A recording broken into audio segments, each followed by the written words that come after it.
Jadi jangan pernah menyebut nama siapapun termasuk namamu sendiri karena saya tidak ingin setelah viral kalian minta take down. Kenapa, Mbak? Ada apa? Mbak, itu saya kan bekerja di satu majikan, dia sudah 8 tahun. Maaf Mbak, kedengaran saya di dalam mobil. Oke, terus? Terus dia itu, saya kan nggak pernah cuti ke Indonesia. Nah, saya tanya, itu bukan long service dulu, saya tanya tentang uang tiket sama annual leave-ku. Terus dia itu cicil-cicil. Dia cicil-cicil, habis itu dia kadang nggak kasih. Nah, ini kan sudah pas aku lapor ke labor, dia sudah bayar lunas. Habis itu saya tanya ke labor, itu bagaimana dengan long service? Aku tanya gitu. Terus labor itu telepon majikan. Katanya majikan itu nggak mau kasih karena saya pernah bilang mau nge-break di bulan April 2023 itu. Terus aku itu nggak pernah bilang nge-break, tapi aku cuma bilang kalau memang nggak suka sama saya, kembalikan saya ke agent daripada saya diperlakukan seperti itu. Karena gaji saya dibayar dicicil, terus kadang uang tiket dengan uang annual leave itu nggak dikasih. Jadi saya bilang kayak gitu. Terus? Nah, katanya saya bilang itu mau nge-break. Nah, apakah itu saya bisa klaim untuk dapat atau bagaimana? Oke. Seperti yang peraturan di labor itu tidak mengatakan bahwa long service itu wajib loh, Mbak. Walaupun kamu sudah kerja di situ 14 tahun, jika majikan tidak memberikan long service karena kamu pulang Indonesia atau kamu finish kontrak itu nggak ada masalah. Kecuali kamu wajib mendapatkan long service kalau majikanmu bangkrut atau kamu tidak layak untuk bekerja, yaitu sakit. Jadi kamu sudah tidak layak lagi untuk bekerja. Atau majikan relocation, itu wajib diberikan pada kamu. Tapi selagi majikan masih membutuhkan pembantu, ya kamu nggak bisa menuntut dia. Jadi long service itu kelegaan hati majikan. Jadi bukan dari peraturan ya. Karena itu saya itu punya usulan nih. Kalau pemerintah bisa menekan pemerintah Hong Kong, long service khusus buat pembantu itu diwajibkan. Nah, itu yang saya inginkan. Tapi ya saya sendiri tahu bahwa saya itu bukan siapa-siapa, saya tidak bisa menekan siapa-siapa. Tapi saya lebih mengatakan bahwa daripada bingung-bingung tentang peraturan, kenapa tidak diwajibkan aja yang 10 tahun itu dapat long service gitu loh. Atau yang 8 tahun dapat long service. Atau yang sudah bekerja 6 tahun, minimal 6 tahun itu dapat long service gitu. Iya, soalnya kan saya memang nggak pernah dibilang sama majikan. Dan dia kan waktu saya dikasih buku oleh labor itu, di situ kan dibilang kalau majikan itu tidak menawarkan saya untuk renew kontrak dan saya nggak mau, berarti tidak dapat. Tapi kalau majikan tidak menawarkan untuk kalau majikan tidak minta untuk renew kontrak, terus saya menolak, kebalik. Kalau majikan menawarkan dan saya nggak mau, berarti nggak dapat. Kalau saya masih mau bekerja dan majikan nggak menawarkan untuk renew, berarti dikasih. Dan ada di catatan di bawah itu kalau saya itu contohnya kita mau nge-break dan majikan masih tetap membutuhkan kita dipekerjakan sampai finish kontrak, itu tidak dikasih. Nah, di akhir kontrak itu memang majikan itu bilang dia memang nggak menawarkan saya untuk renew kontrak. Cuma dia bilang ke saya, kamu harus cari penggantimu sebelum kamu pulang. Kalau belum dapat, visamu itu aku extend supaya nunggu sampai ada penggantimu gitu. Ya, berarti kan sebenarnya dia masih butuh. Tapi kan kamu yang nggak mau renew. Dia nggak bilang renew. Iya, karena kamu kan dulu pernah bilang kalau kamu nggak suka saya, pulangkan saya. Berarti kan itu sebuah ancaman juga buat dia bahwa sebenarnya itu kamu sudah separuh hati sama mereka. Boleh dong saya ngomong seperti itu. Kalau saya tawarin kamu renew, lah pada kenyataannya kamu pernah bilang bahwa kalau kamu nggak suka saya, lebih baik anterin saya ke agent. Sebenarnya kalau saya nggak suka kamu, kamu nggak usah nyuruh saya anterin kamu ke agent. Tapi majikan kan pinter, Dok. Kalau dia nganterin kamu ke agent, berarti dia harus bayar long service-mu. Ngerti nggak? Karena itulah perlakuan majikan itu akan berubah saat kalian tanda-tanda dapat long service. Jadi majikan itu memaksa kamu seolah-olah kamu yang nggak betah. Kan kamu nggak bisa menuntut. Kan kamu yang keluar. Bener nggak? Bener nggak? Bener Tapi nggak kan, secara iya, logika? paham saya. Ini logika itu saya paham. Tapi kan waktu itu kata-kata saya kayak gitu karena dia kan bayar bayar gajiku nyicil-nyicil. Ya kan nggak diexplainkan seperti itu, sayang. Tapi pada kenyataannya kamu keperucut ngomong bahwa kalau nggak suka saya pulangkan saja. Apapun alasannya kan orang tidak memahaminya. Lah kecuali spend time berbicara sama kamu, spend time bicara sama majikan baru percaya. Bener nggak? Oh iya iya. Oke. Jadi ya kenapa saya selalu bilang hati-hati kalau kalian bekerja semakin lama dengan majikan, bukannya majikan semakin sayang sama kamu loh. Jangan Benar GR. benar. Jangan GR. Bener nggak Miss Yuni selalu ngomong kayak gitu? Kenapa? Iya. Kenapa? Karena kita saat sudah bekerja lama, kita lupa diri kadang-kadang. Ngerasa bahwa majikan, stylenya majikan sudah tahu.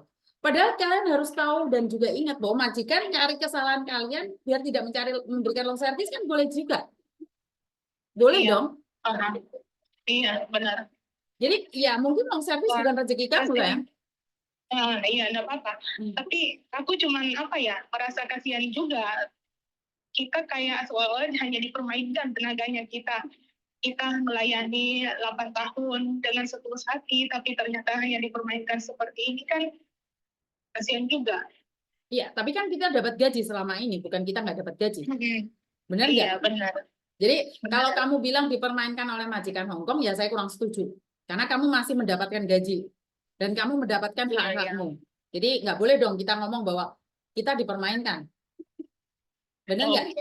Oh, iya Jadi benar. dan ingat kamu masih belum finish kontrak. Kamu boleh Aku sudah kecewa. finish. Aku sudah finish. Oh, sudah Dia keluar. itu nggak bayar. Ya, kan harusnya tanggal 21 itu dia bayar semua. Dia nggak bayar, dia nggak belikan tiket. Dulu. Jadi aku pergi ke labor, aku pergi ke imigrasi dong, extend visa aku. Dia Betul. marah-marah. Dia telepon aku di imigrasi marah-marah. Ngapain kamu extend visamu? Kamu nggak usah extend visa. Kamu bisa keluar kapanpun kamu mau. Dia bilang gitu. Tapi kan imigrasi bilang kamu harus extend visa gitu. Dia itu marah-marah ke saya. Terus saya sudah extend visa tanggal 22, malamnya baru dia bayar. Kan dia banyak kali melanggar peraturan sebenarnya. Betul. Sudah nyicil gajiku, dia bayar nggak tepat waktu. Coba kalau dia bayar tepat waktu, pasti aku nggak keluarkan uang untuk extend visa. Betul. Nah, kita kalahnya di situ, Nduk. Kita selalu nggak ada bukti. Bener nggak? Kamu ada bukti nggak kalau majikanmu bayarmu kredit? Aku tulis di bukuku karena kan selama aku terima gaji kan aku nggak pernah itu ada kertas sama kayak teman-teman mereka tanda tangan pas terima gaji itu tanda tangan, enggak, aku tulis di buku sendiri karena aku memang nggak pernah lihat itu kertas itu selama aku kontrak di sini. Oke, kan nah ini adalah kalau majikan nggak bagus kenapa kamu sampai renew 8 tahun? Karena kan dia bilang kalau aku mau pulang, aku harus cari penggantiku dulu. Dia mau extend visaku. Bukan, kan 8 tahun toh. Kenapa kamu nggak di tahun kedua, tahun ketiga selesai kontrak ya udah nggak usah sama dia, kamu bisa cari yang lain. Kan dari kontrak kedua aku bilang gini, aku mau pulang cuti. Dia bilang dia nggak mau aku pulang cuti yang 17 hari itu katanya terlalu lama. Kalau kamu mau pulang terus, dia bilang gitu. Tapi kan aku waktu posisi itu masih perlu pekerjaan. Oke. Gitu. Jadi aku nggak pernah pulang. Pertanyaan saya, kenapa kamu nggak cari majikan lain? Kalau kamu merasa majikan itu tidak baik, kan kamu bisa nih kalau kamu bilang pulang Indonesia karena masih butuh uang, tapi kan kamu bisa cari majikan lain. Nggak kepikiran, aku cuma waktu itu aku banyak masalah dengan keluargaku, aku pengen cuti waktu itu. Mereka bilang nggak usah cuti dulu, kita exit aja ke Makau, cuman kayak gitu. Jadi aku exit dengan mereka, aku balik beres-beres rumah, pelihara kucing yang nggak pernah tertera di dalam kontrak. Oke. Lah iya, kan kamu selalu bilang nih tidak sesuai dengan job kamu. Kenapa kamu masih lanjut? Paham nggak pertanyaan saya? Iya kan butuh uang waktu itu. Nah, berarti kan kita nggak bisa komplain dong sayang. Sudah tahu gajian dicicil, kenapa nggak dari awal kamu cari majikan lain? Nah, yang cicil itu pas kontrak keempat. Oke, oke, oke, oke. Ya udah, sekarang kan kamu sudah selesai semuanya. Kamu cuma ingin mempertanyakan tentang loan service. Jadi loan service Oh itu iya. tidak wajib. Oh, Mm, mm, mm. oke oke oke. Mm, mm, mm. Terus kamu memutuskan untuk pulang Indonesia sekarang? Ya aku bilang kalau emang semuanya sudah selesai baru dia belikan tiket. Soalnya kan dia paksa-paksa mau minta extend visaku yang baru. Kan aku yang extend sendiri. Iya, nggak usah dikasihkan sama dia. Nggak usah Iya, dikasih tahu sama dia. Kamu suruh dia belikan tiket aja. Terus kamu pulang. iya. Mm, mm, mm. Ngapain dia mau minta dengan visaku?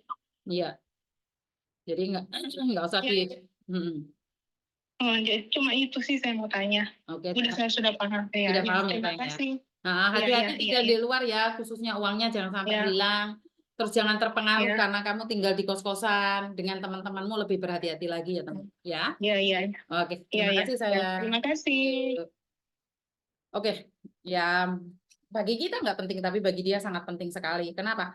Karena dia mempertanyakan tentang long service. Ya karena itulah saya selalu mengingatkan buat teman-teman bahwa semangat dan hati-hati di dalam bekerja. Saya selalu katakan jangan merasa paling hebat saat kalian bisa bekerja di majikan 10 tahun, 12 tahun, atau bahkan 20 tahun. Karena ada majikan yang tiba-tiba pikirannya pedot sebentar dan membuang kita semau mereka. Kita selalu mengatakan bahwa kita melakukan dengan ikhlas. Kita mencintai, kita menyayangi keluarganya. Kenapa mereka memperlakukan seperti itu? Dan ya itulah yang terjadi. Itulah yang terjadi. Jadi jangan terlalu baper, jangan terlalu bawa perasaan saat majikan itu tiba-tiba tidak mencintai kalian. Jadi jangan berpikiran bahwa mereka bukan keluarga kita. Bisa dibilang lo jual gue beli. Saya jual tenaga, kamu bayar saya dengan uang. Ya udah. Kalau mereka nggak nge-renew atau mereka nggak ngasih long service, ya udah tinggalkan saja. Karena itu berapa lama pun kamu bekerja, cintamu sekedar di atas kontrak. Berarti saya nggak boleh dong memperlakukan majikan dengan baik. Boleh, sewajarnya saja, sekedarnya saja. Jangan berawalan dengan ter. Jika kamu sudah terketer-keter, maka yang ada adalah frustasi saat cintamu tidak terbalas. Jadi cintailah pekerjaanmu sewajarnya saja. Jangankan pekerjaan, cintailah pasanganmu sewajarnya juga kok. Kenapa? Kalau kamu terlalu mencintai suamimu, kalau kamu terlalu mengikat suamimu, ya banyak sekali kejadian-kejadian di luar sana. Bener nggak? Diikat suaminya, dikasih uang, dibelikan mobil. Ya akhirnya karena kita yang terlalu terbucin-bucin, akhirnya suaminya disamperin sama janda kembang, janda cantik. Jadi ya itu, yang perlu kalian cintai adalah dirimu sendiri. Cintai dirimu sendiri. Pun nggak boleh terlalu. Kenapa? Kalau terlalu kita mencintai diri sendiri, kita nggak akan peduli pada lingkungan, pada keadaan. Dan orang lain merasa orang lain itu adalah kita rasakan goblok karena kita merasa bahwa kita yang paling hebat, kita yang terlalu pinter, kita yang terlalu cantik atau apapun itu. Pokoknya apapun yang berawal dengan lalu tidak peduli itu terlalu baik, terlalu jelek, terlalu dingin. Kalian seperti es sekarang, saya terlalu panas, jadi kita panas dingin. Kita hindari agar kita sewajarnya aja, selegowonya aja. Benar nggak? Jadi yang sewajar-wajarnya saja. Karena saya tidak bisa mengatakan bahwa oh tidak harus seperti ini seperti itu. Siapa sih yang nggak mencintai pasangan? Siapa sih yang nggak mencintai anak-anaknya? Sama juga. Saya begitu juga mencintai Meme, mencintai Koko Thomas. Tapi sewajarnya saja. Kalau nggak saya akan menjadi jisin, Mbak. Saya menjadi gila. Kenapa? Thomas sudah dewasa, Meme sebentar lagi kuliah. Jika saya mengekang mereka dengan kehidupan mereka, ya saya nggak bisa berbuat apa-apa. Kenapa saya lepaskan Thomas dan sekarang Thomas lebih memilih tinggal bersama kita? Ya karena setelah kita lepaskan, dia pernah melakukan kesalahan dalam hidupnya dan dia tahu resikonya, akhirnya dia tidak berani lagi melangkah seenaknya dia sendiri. Nah, Meme masih kecil, otomatis Meme ingin mencari jati dirinya sendiri. Cuman kita sebagai orang tua selalu mengingatkan Meme, kalau seperti ini akan berakibat seperti ini. Kalau seperti ini akan berakibat seperti ini. Dan ingat, jangan terlalu. Itu pesan saya sama Mimi. Bebas tapi terbatas. Ada batasan-batasan yang perlu kamu hormati. Jadi buat teman-teman, jangan punya awalan dalam segala hal.